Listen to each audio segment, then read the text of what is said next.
Vous aimez l'histoire juive ?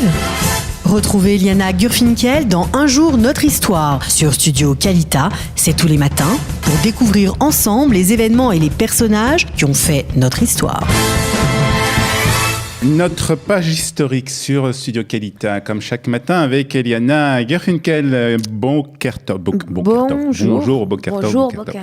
Est-ce que vous voulez bon dia, si vous voulez? Bonjour Olivier. Hey, vous partez pas au Brésil? Là tout de suite, on est avec Nathalie. Bibi. Oui, On est en route, on part ensemble. Là. Il m'attend d'ailleurs. Il a besoin d'une traductrice, exactement.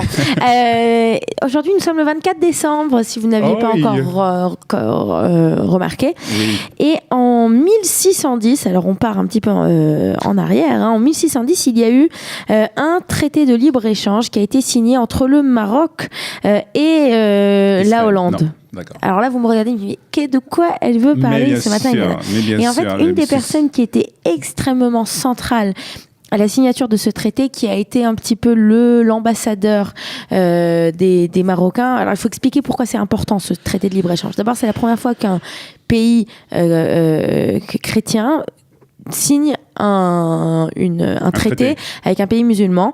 Ensuite... En 1606. En 1610, vous y êtes presque. Voilà, vous êtes presque. Et surtout, la personne qui a fait cet accord, le voici, il apparaît sur notre écran, et c'est Samuel Palache.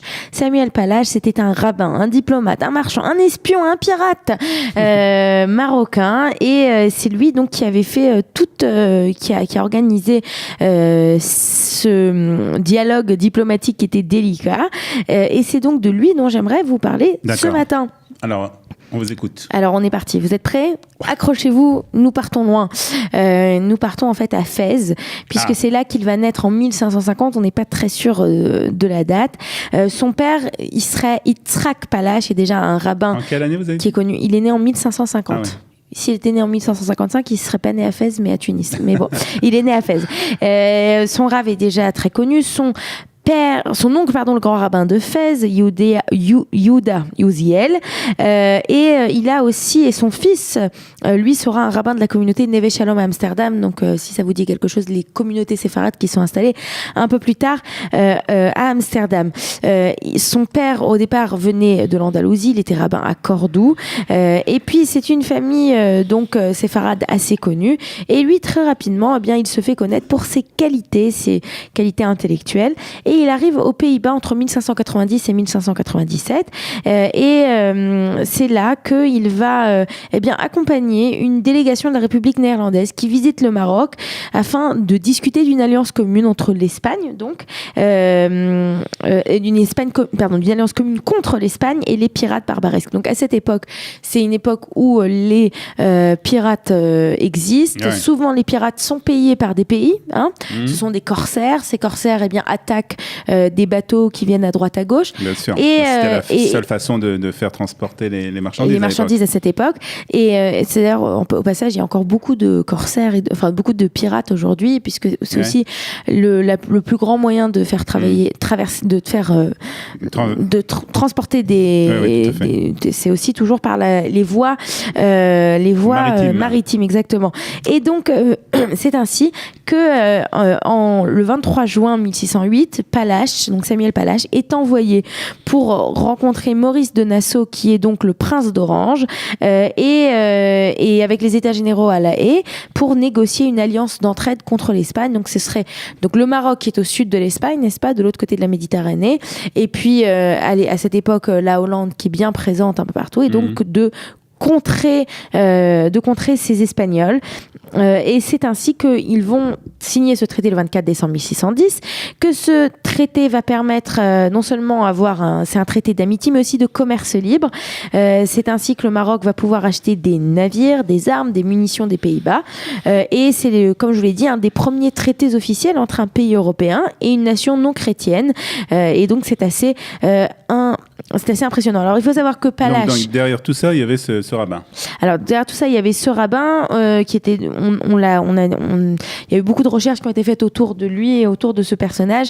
On sait aussi que c'était un agent double, qu'il avait aussi des relations avec la cour d'Espagne, et qu'il a transmis des informations classifiées sur les relations maroco-néerlandaises à l'Espagne.